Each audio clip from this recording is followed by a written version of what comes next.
नमस्कार।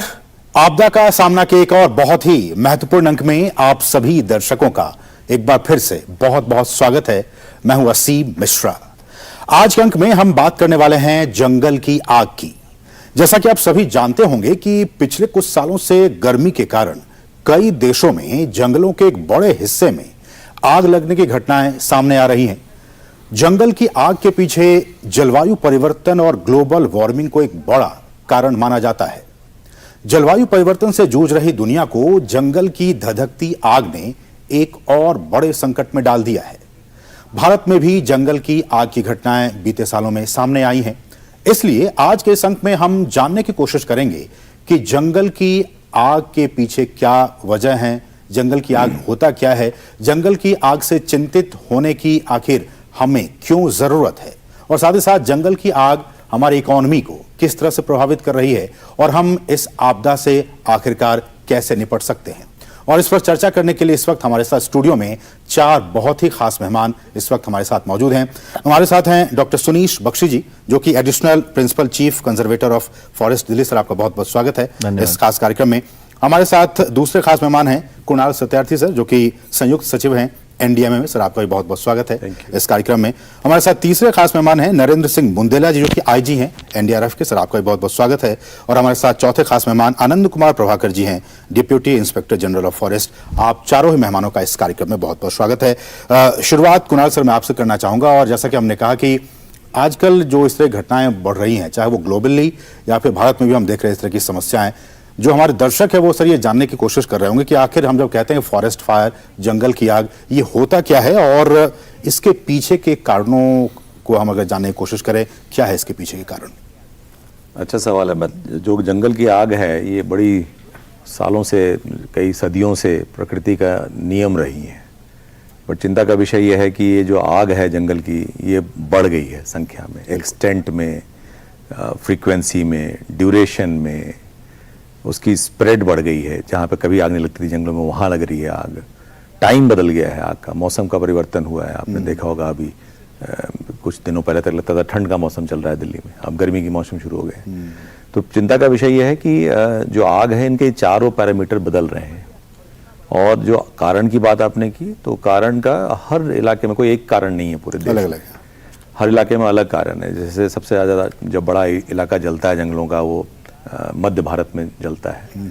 और वहाँ पे कारण लोग लगाते हैं आग आजीविका के लिए, महुआ जमा करने के लिए, तेंदू के पत्ता जमा करने के लिए। तो आजीविका की आग है बहुत सारी। वो जो नॉर्थ ईस्ट इंडिया है हमारा, वहाँ पर जो आग लगती है उसमें शिफ्टिंग कल्टीवेशन के लिए लगाते हैं आग, झूम कल्टीवेशन के लिए। वेस्टर्न हिमालयाज में आग लगती है, उत्तराखंड के जंगलों में, हिमाचल प्रदेश में, जम्मू में पाइन नीडल में आग लगती है। साउथ इंडिया की जो आग है, दक्षिण भारत की, वो प्लांटेशन से कई तरीके के, रबर प्लांटेशन है, काजू की प्लांटेशन है। तो कारण अलग अलग है। बट चिंता का विषय यह है कि सारे 90% आग जो जंगलों में लगती है देश में, वो मानवीय कारणों से। तो मनुष्य जिम्मेवार है उसके लिए। तो इसलिए चिंता का विषय है कि ऐसा आग है, ऐसी समस्या है, ऐसी आपदा है जिसका समाधान है। अगर हम सब इस बात के लिए कॉन्शियस हो जाएं कि आग नहीं लगाना है जंगल में, तो नहीं लगेगी आग। तो मानवीय कारण है। खेतों में जो आग, खेतों की सफाई करने के लिए आग लगाते हैं, वो आग कई बार जंगलों में फैल जाती है, वो भी बड़ा कारण है। तो अमूमन सारे कारण, लाइटनिंग नेचुरल कॉज है, बिजली गिरने से आग लगती है, बट बहुत कम। लेकिन 90% जो वजह है वो मानवीय कारणों की वजह से। डॉक्टर सुनीश बख्शी सर कह रहे हैं कि 90% जो मामले आते हैं वो मैन मेड होते हैं, नेचुरल 10% हैं। नेचुरल की जब बात आती है तो क्या क्लाइमेट चेंज, जिसका कि हमने जिक्र किया, ग्लोबल वार्मिंग, क्लाइमेट चेंज, ये कितना बड़ा फैक्टर है जंगल की आग के लिए? निश्चित रूप से क्लाइमेट चेंज जो है ये बहुत बड़ा कारण है। आप देखेंगे कि जिस प्रकार से पृथ्वी का तापमान बढ़ रहा है, उससे हमारे जो हीट डेज हैं, 365 में से जो हीट डेज हैं, उनकी संख्या बढ़ती जा रही है। और उसमें एक भी प्रकार की गलती जो होती है या मैन मेड भी कारण है, ये निश्चित रूप से जंगल की आग को बहुत तीव्र गति से बढ़ाते हैं। और जब ये जंगल की आग लगती है तो जो हमारा सेलुलोस और कार्बन का अवयव है पेड़ का, उससे उत्सर्जन होता है। और जो उत्सर्जन होता है वो निश्चित रूप से बहुत खतरनाक है। और पेरिस एग्रीमेंट में हम लोगों ने बात की है कि किस प्रकार से हमारा 2.5 to 3 बिलियन टन का उत्सर्जन अवशोषण करना है, बिल्कुल। हाँ, और उत्सर्जन को कम करना है हमको। तो ये जो हमारा जिस तेजी से ये बढ़ रहा है, ये चिंतनीय है। और लगभग 9 गीगा टन एनुअली ये रिकॉर्ड किया गया है जंगलों की आग से जो हमारा ये भारत की उत्सर्जन बात हो आप रहा कह है। रहे हैं? हाँ जी, मध्य भारत की बात कर रहा हूँ मैं, जहाँ पे आग बड़ी तेजी से लगती है। और उसके कारण निश्चित रूप से जो हमारा कार्बन CO2 है वो वातावरण में ज़्यादा बढ़ जाता है, जिसके कारण हीट होती है और भी ज़्यादा उससे समस्याएं होती हैं। तो ये एक बहुत महत्वपूर्ण विषय है जिसको टैकल करने की आवश्यकता है। भारत सरकार राज्य सरकारों के साथ मिलकर इस प्रकार के कार्यक्रम से एक बहुत अच्छा इन्होंने रोड मैप तैयार किया हुआ है। बिल्कुल। और क्लाइमेट चेंज में ये एक बहुत बड़ा अहम रोल प्ले करता है फॉरेस्ट फायर को मिटिगेट करना। बिल्कुल। हमारे साथ आनंद प्रभाकर जी भी हैं जो कि deputy inspector general of forest हैं। आनंद जी, हमारे पास तकनीक है और विदेशों में भी हम देखें कि तकनीक के जरिए इस तरह की चीज़ों को कम करने की कोशिशें लगातार की जाती हैं। भारत की जब बात आती है, आपने कहा कि सैटेलाइट के जरिए जो कुछ डेटा हमें मिलता है उसके बाद फिर आप लोग फायर अलर्ट्स जारी करते हैं और फिर उसको मिटिगेट करने की कोशिश की जाती है। ये सारा प्रोसेस अगर आप समझा सकें। भारत सरकार के अंदर एक forest survey of India organization है जो फॉरेस्ट फायर पे एक्टिवली काम करते रहती है और मॉनिटरिंग करती है। ये सैटेलाइट के डाटाज को एनालिसिस करती है, अपने फॉरेस्ट ग्रिड के मैप पे ओवरले करके ये 3 तरह के अलर्ट भेजते हैं। पहला pre fire alert, pre fire alert भेजा जाता है, राज्य सरकार के नोडल अधिकारी को भेजते हैं हम लोग, वो उसको एनालिसिस करके दे further pass on the information to field functionaries to remain in alert and take mitigative preventive actions। दूसरा होता है नियर रियल टाइम अलर्ट भेजते हैं। जब फायर लगी रहती है तो उस समय FSI within 2 hour 1 hour after analysis, जब फायर डिटेक्ट होता है उसके 1 घंटे के अंदर एनालिसिस करके एग्जैक्ट GPS रीडिंग के साथ हम लोग फील्ड फंक्शनरी को भेजते हैं अलर्ट, और उस पर वो कार्रवाई करते हैं, बुझाते हैं उसको तत्काल अपने फील्ड मैकेनिज्म के, जैसे हमारे फायर वॉचर्स होते हैं और फिर वन संरक्षण समिति होती है, तो उसके सहयोग से ये लोग बुझा के फिर रिपोर्ट करते हैं। और तीसरा होता है large fire alert. Large fire alert होता है कि हमारा 375 मीटर बाय 375 मीटर का पिक्सल्स होते हैं, उसके 3 पिक्सल्स में यदि लगातार फॉरेस्ट हो रहा, फायर हो का अलर्ट आ रहा है और 24 आवर्स तक, तो इसको लार्ज फायर में हम लोग इसको कैटेगराइज करते हैं और इसके ऊपर इंटेंसिव एक्शन लेते हैं। ठीक है। जो NDRF की बात आपने की, NDRF के हमारे साथ IG नरेंद्र सिंह बुंदेला जी है।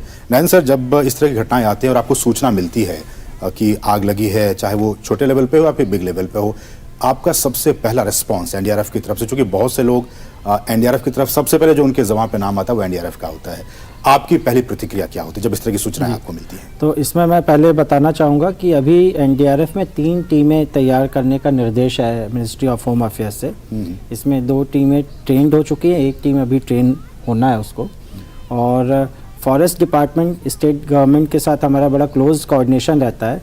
अगर इस तरह का रिक्वेस्ट आती है कि NDRF की ज़रूरत है, क्योंकि NDRF लास्ट रिजॉर्ट है फॉरेस्ट फायर के केसेस में, क्योंकि स्टेट में लोकल कम्युनिटी उनकी भी कैपेसिटी अच्छी होती है और उनको लगता है स्पेशलाइज एजेंसी की ज़रूरत है, तो हम जितनी भी दूर हमारी टीम है, नियरेस्ट टीम को हम भेजते हैं। तो हमारी 3 टीम जो अभी ट्रेंड टीम है वो बेसिकली गुवाहाटी में है, उत्तराखंड में और तेलंगाना में है। तो इनको हम भेजते हैं और फर्स्ट तो ये जो ट्रेन टीम है, बाकी फॉरेस्ट डिपार्टमेंट को अगर लगता है उनको और मैन पावर की ज़रूरत है और भी असिस्टेंट की ज़रूरत है, तो हम बाकी NDRF की 62 जगह लोकेशन में हमारी उपस्थिति है, तो वहाँ से फिर हम मैन पावर को भी जो भी अवेलेबल रिसोर्स है हमारे पास उसके साथ हम भेजते हैं।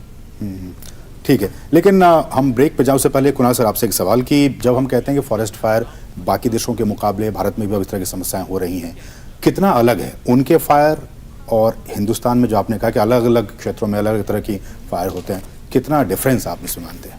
2 बड़े कारण हैं इनके, दोनों 2 फर्क हैं इनमें जो देखा गया है। जैसे अमेरिका में बहुत बड़ी फायर लगती है, ऑस्ट्रेलिया में बहुत बड़े जंगलों में आग लगता है, अमेज़न के जंगलों में आग लगते हैं। तो इनसे भी हमने चर्चा किया था पीछे। तो 2 बड़े इम्पोर्टेंट कारण हैं। एक तो अगर आप उसको समझना चाहें तो पेड़ का जो क्राउन होता है, क्राउन में आग लगता है उन इलाकों में, बहुत भयंकर आग होता है। अच्छा है हमारे देश में ग्राउंड में आग नहीं लगता, ग्राउंड फायर नहीं होता है इस देश में, सरफेस फायर होता है। तो ज़मीन जो जंगल की ज़मीन है उस पर आग चलता है, ग्राउंड में नहीं होता डैमेज, जैसा फोटोग्राफ दिखा रहे हैं आप। तो एक तो बड़ा बहुत नॉर्मली नहीं होता है, बहुत एबनॉर्मली कभी ग्राउंड फायर होता है, तो एक अच्छी बात है जो हमारी आग लगती है। बट दूसरी कारण जो है, जैसा मैंने पहले बताया कि आजीविका की जो प्रॉब्लम है ये बाहर देशों में नहीं है। जैसे अमेरिका में आग लगता है बिकॉज लोग टेंट करने आते हैं, पिकनिक मनाने आते हैं और वहाँ आग जलता छोड़ जाते हैं, कोई आजीविका का मतलब नहीं है। तो आजीविका एक कारण आग का नहीं है वहाँ पर। और भारत में इस तरह के इशूज, भारत में इस तरह के इशूज हैं। चलिए और भी क्या कुछ इस पे हम बात करेंगे आगे कि जंगल जो आग लगती है उसको कैसे हम उसको निपट सकते हैं और इसके लिए जो अवेयरनेस है उसकी भी कितनी ज़रूरत है, हम इस पर आगे बात करेंगे। लेकिन उससे पहले रुकेंगे एक छोटे से ब्रेक के लिए। आप देखते रहिए DD news. It is our tradition to change food habits according to the weather. Light and healthy food ensures good health and nutrition during the hottest months. High water content, seasonal fruits and vegetables keep you cool and hydrated. Traditional remedies like onion salad and raw mango with salt and cumin can prevent heat stroke. Drink fluids with electrolytes like ORS, coconut water, lemon juice, buttermilk, aam panna, moong water, etc. Avoid alcohol, tea, coffee and soft drinks. Avoid excessive salt, spices, oily and high-protein food. Do not eat stale food. Non-vegetarians can eat lightly grilled meat instead of fried or red meat. Eat well, stay healthy, stay safe. मौसम के मुताबिक खान-पान बदलना हमारी परंपरा है। हल्का और पौष्टिक भोजन गर्मी के दिनों में सेहत अच्छी रखता है। अधिक पानी की मात्रा वाले मौसमी फल और सब्जियां शरीर को ठंडा रखते हैं। प्याज का सलाद और नमक जीरे वाला कच्चा आम जैसे पारंपरिक उपचार तापघात को रोकते हैं। ताकत देने वाले प्राकृतिक तरल जैसे ORS, नारियल पानी, नींबू पानी, छाछ, आम पन्ना, मूंग का पानी पिएं। शराब, चाय, कॉफी और सॉफ्ट ड्रिंक टालें। अत्यधिक नमक, मसाले, तला हुआ और उच्च प्रोटीन वाला भोजन टालें। बासी खाना न खाएं। मांसाहारी लोग तले या लाल मांस की जगह भुना हुआ मांस खाएं। अच्छा खाएं, स्वस्थ रहें, सुरक्षित रहें। और ब्रेक के बाद आपका फिर से स्वागत है। आप देख रहे हैं आपदा का सामना, और आपदा के सामना के आज के अंक में बात कर रहे हैं जंगल की आग की। और जंगल की आग को लेकर हमारे साथ 4 खास मेहमान जो कि इस विषय पर बातचीत करने के लिए मौजूद हैं, और साथ ही साथ हमारे साथ लेडी इरविन जो स्कूल है उसके भी बहुत होनहार बच्चे हमारे साथ स्टूडियो में मौजूद हैं। हम चाहेंगे कि आप बच्चों में से भी आप एक सवाल लें। हमारे साथ चारों खास मेहमान मौजूद हैं। सबसे पहले आप में से कौन पूछना चाहेंगे क्वेश्चन? आप पूछना चाहेंगे, ठीक, पूछिए सवाल। नमस्ते, मेरा नाम लक्षिता गुप्ता है, मैं लेडी इरविन स्कूल से हूँ। मेरा आपसे यह प्रश्न है कि हम ऐसी क्या गलतियाँ करते हैं जिसके कारण जंगल की आग बढ़ रही है? अच्छा सवाल आपका। जो गलती हम करते हैं वो है, सबसे बड़ा कारण पहाड़ों में और प्लेन्स में है सिगरेट बीड़ी पीने वाले लोग सिगरेट बीड़ी छोड़ जाते हैं। एक कारण ये हुआ। लोग अपने खेत में जो बचा हुआ है, पुआल होता है चावल का, बचा हुआ गेहूं का या मक्की का, उसको जलाने के लिए आग लगाते हैं, फिर अपने घर चले जाते हैं। वो जो खेतों की आग है वो जंगल में पहुंच जाती है। तो सारा, और कुछ लोग कारणवश भी लगाते हैं कि आग लगाने से घास बहुत ज़्यादा आएगा जंगल में, ऐसा मानना है, ऐसी धारणा है कई जगहों पर, तो उसलिए भी आग लगाते हैं।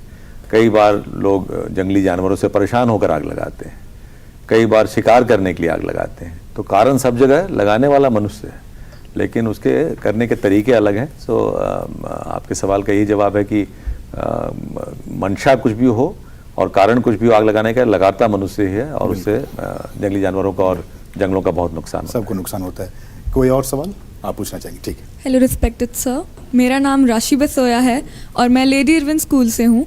मेरा सवाल ये है कि फॉरेस्ट फायर्स के दौरान किस प्रकार के रेस्क्यू ऑपरेशंस काम में लाए जाते हैं?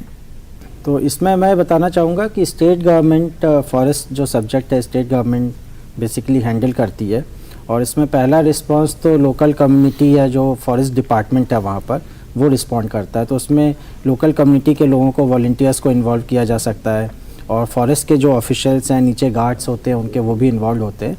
और इसका स्केल अगर बहुत ज़्यादा फैलता है, जो लगता है कि लोकल कैपेसिटी से मैनेज नहीं हो पाएगा और भी मदद की ज़रूरत है, तो और भी रिसोर्सेज वहाँ पर मंगाए जा सकते हैं, बाहर से भी लोगों को लाया जा सकता है।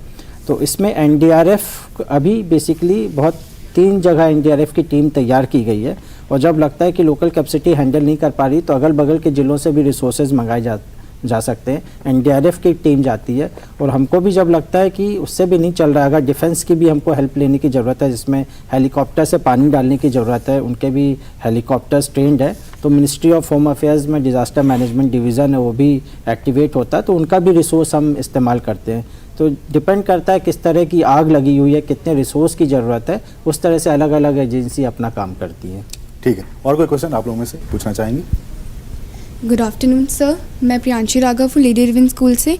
मेरा ये प्रश्न है, जंगल की आग से हमें क्या दीर्घकालीन नुकसान होते हैं? बहुत अच्छा क्वेश्चन आपने पूछा।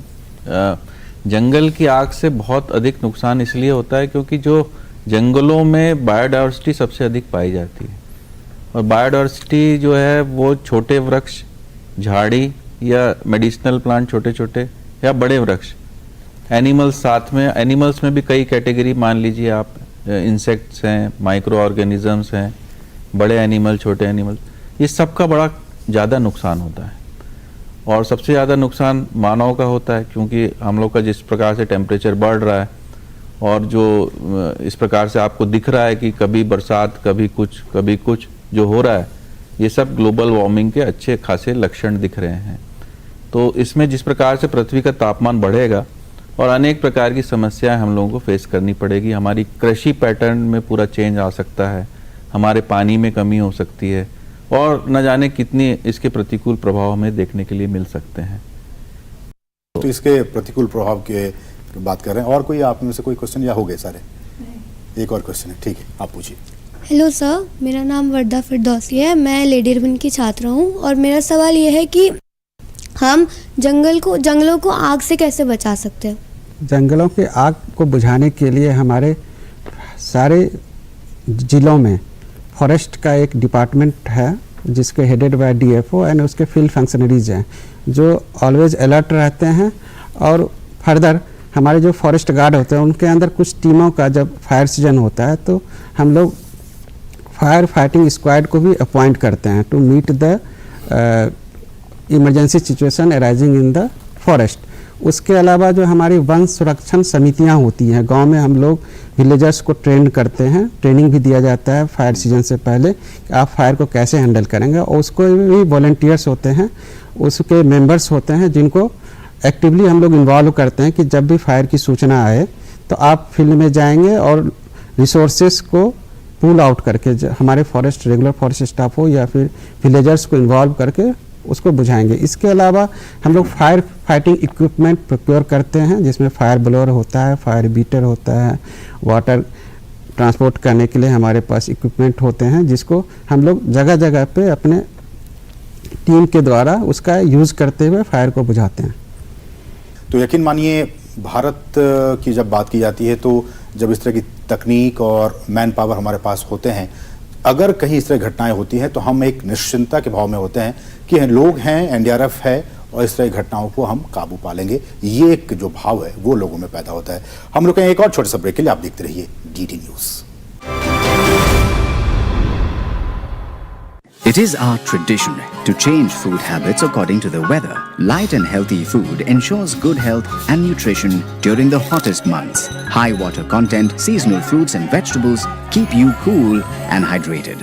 Traditional remedies like onion salad and raw mango with salt and cumin can prevent heat stroke. Drink fluids with electrolytes like ORS, coconut water, lemon juice, buttermilk, aam panna, moong water, etc. Avoid alcohol, tea, coffee and soft drinks. Avoid excessive salt, spices, oily and high-protein food. Do not eat stale food. Non-vegetarians can eat lightly grilled meat instead of fried or red meat. Eat well, stay healthy, stay safe. मौसम के मुताबिक खान-पान बदलना हमारी परंपरा है। हल्का और पौष्टिक भोजन गर्मी के दिनों में सेहत अच्छी रखता है। अधिक पानी की मात्रा वाले मौसमी फल और सब्जियां शरीर को ठंडा रखते हैं। प्याज का सलाद और नमक जीरे वाला कच्चा आम जैसे पारंपरिक उपचार तापघात को रोकते हैं।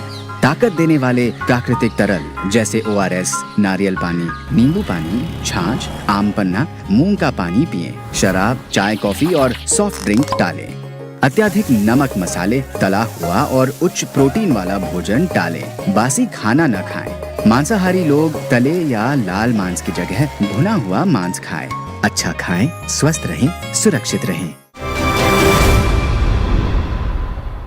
और ब्रेक के बाद आपका फिर से स्वागत है। आप देख रहे हैं आपदा का सामना, और आपदा के सामना के इस अंक में हम बात करें जंगल की आग की। कुणाल सर, मेरा अगला सवाल आपसे है, जब हम कह रहे हैं कि लोकल कम्युनिटी को हमें सेंसिटाइज करने की ज़रूरत है, उन्हें भी ट्रेंड करने की ज़रूरत है कि अगर लोकली कहीं फायर आग लगती है तो वो सबसे पहले रिस्पॉन्स के तौर पर वो आगे बढ़ते हैं, उन्हें किस तरह की ट्रेनिंग देने की तैयारियाँ की जा रही हैं या की गई हैं? जैसे कि एनडीएमए ने एक स्कीम लॉन्च किया हुआ, आपदा मित्रा स्कीम बोलते हैं उसको। उसमें हर ऐसा देखा गया कि एनडीआरएफ बहुत अच्छी काम करती है, बहुत अच्छा फोर्स है, बट एनडीआरएफ को कहीं पहुंचने में बहुत बड़ा देश है, टाइम लगता है और बहुत कम मैन पावर है, इनको वहाँ पहुँचने में और रिस्पॉन्ड करने में टाइम लगता है। तो ऐसा माना जा रहा है कि हमें लोकल लेवल पे, चाहे स्कूल के बच्चे हों, चाहे कॉलेज के बच्चे हों, चाहे एनसीसी के कैडेट्स हों, चाहे एनएसएस के हों, या गांव के पंचायत प्रधान हो या वार्ड पंच हो, उनको ट्रेन किया जाए। बिकॉज वो उस समय होते हैं जहाँ पे घटना होती है, आपदा होती है, और वहीं होते हैं लोकेटेड, तो वो अच्छा रिस्पॉन्ड कर पाएंगे। तो जैसे आपदा मित्रा की ट्रेनिंग में बच्चों को, एनसीसी एनएसएस के बच्चों को या नॉर्मल स्कूल कॉलेज के बच्चों को भी 12 दिन की ट्रेनिंग दी जाती है सारे तरीके की आपदाओं से लड़ने के लिए। इक्विपमेंट का एक सेट दिया जाता है, इंश्योरेंस कवर है उनके पास 3 साल का, आई कार्ड है उनके पास। तो ऐसी स्कीम चल रही है और बड़ी स्कीम बनाने की कोशिश की जा रही है। तो आपका सवाल अच्छा है कि लोकल लेवल पर जब तक, क्योंकि आग जब लगती है तो गांव का परिवेश होता है, जंगल के आसपास का इलाका होता है, पहला जो देखता है गांव के लोग देखते हैं। अगर वो ट्रेंड हो और मोटिवेटेड हो तो वो आग बुझा सकते हैं, आग पे काबू पा सकते हैं। तो देखते देखते एक रात में आग काफी बड़ा हो जाता है, उसको कंट्रोल करना बड़ा मुश्किल होता है। इसलिए रिस्पॉन्ड करना मुझे लगता है जो लोकली जो लोग हैं वो सबसे पहले रिस्पॉन्ड करते हैं। लेकिन डॉक्टर सोनी सर, ये भी देखा गया है कि जो, जैसा कि उन्होंने कहा कि 90% तो मैनमेड ही होते हैं, 10% नेचुरल होते हैं। उसमें जो मैनमेड में फैक्टर में लोगों को किस तरह से सेंसिटाइज किया जाए, वो अपनी जिम्मेदारियों को समझे कि जब आप टूरिस्ट के तौर पे जाते हैं या वहाँ पे आप लोकली रह रहे हैं तो आपको इस बात की जानकारी होनी चाहिए कि आपके इस काम की वजह से हो सकता है कि बहुत बड़ी आग लग जाए। निश्चित रूप से लगभग 3.7 मिलियन हेक्टेयर जो है हमारा वन क्षेत्र, वो आग द्वारा प्रभावित है, और उसमें आप मान के चलिए कि 5% हमारा प्रोटेक्टेड एरिया है, जिसमें ऐसी व्यवस्था की जाती है कि इसमें किसी भी प्रकार का आग का कोई भी यंत्र अगर आप ले जाते हैं तो आप दंडनीय अपराध के भागीदारी होते हैं। तो एक मॉरल ड्यूटी भी है और एक पनिशमेंट भी है, दोनों चीज़ें हैं जिसको हम लोग समान रूप से, हमारे वन अधिनियम हैं और एक्ट हैं उसमें। लेकिन सबसे ज़्यादा मैं समझता हूँ कि जो अवेयरनेस है और खुद के अंदर में जो भावना आती है कि हम किस प्रकार से अपने वन क्षेत्र को सुरक्षित करेंगे, ये बहुत इम्पोर्टेंट है। और ये मैं देख रहा हूँ कि ये बच्चों में आ गई है जो हमारे सामने बैठे हैं। तो निश्चित रूप से जो बच्चों को लाने का मकसद भी ये था कि अभी से ये लोग समझ सके, अपनी जिम्मेदारियों को समझ सके और इन चीजों के बारे में अवेयर हो सके। तो अवेयरनेस और ट्रेनिंग साथ साथ चलती रहे तो मुझे लगता है कि हम अपना संविधान में लिखा है कि हमें वनों की रक्षा करनी है। तो यही एक मेरे समझ से ये है कि अवेयरनेस प्रोग्राम, ट्रेनिंग प्रोग्राम जितना ज़्यादा से ज़्यादा हम लोग अपनी यंग जनरेशन को देंगे, बच्चों को देंगे, तो वो अपने वनों का जो है संरक्षण करेंगे। अभी कुणाल सर जिक्र कर रहे थे सरफेस फायर की। मेरा सवाल है कि जब हम भारत में इस तरह की समस्याएं देखते हैं और न्यूज़ में आती हैं चीज़ें, उत्तराखंड की आग की बात हमने देखा कि हर साल इस तरह की घटनाएं होती हैं तो उत्तराखंड से इस तरह की खबरें आती हैं। स्पेसिफिक कोई रीज़न अगर आप बता सकें उत्तराखंड में इस तरह की समस्याएं क्यों हैं, जबकि फॉरेस्ट तो और भी स्टेट्स में है? उत्तराखंड और हिमाचल प्रदेश में एक विशेष प्रकार के पाइन फॉरेस्ट मिलते हैं। ओके। और पाइन फॉरेस्ट में उनकी जो निडल्स होती हैं वो, उसमें एक टर्पेंटाइन कंटेंट होता है और वही कंटेंट, जी हाँ, वो ज्वलनशील होता है। और साथ में वहाँ पर टर्पेंटाइन को निकालने के लिए रिल मेथड का प्रयोग भी होता है, जो तने में उसको काट के किया जाता है।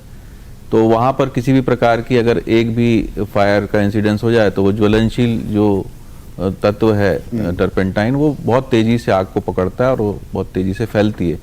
और चूंकि सूखी लीव्स रहती हैं उसकी, जो पाइन नीडल्स रहती हैं, तो बहुत तेजी से उसको फैलती हैं। इसलिए अचानक जो है उत्तराखंड या हिमाचल में जो आपने देखा होगा इंसिडेंसेस जो हैं, वो अचानक बहुत तेज, छोटी सी आग तेज आग में परिवर्तित हो जाती है।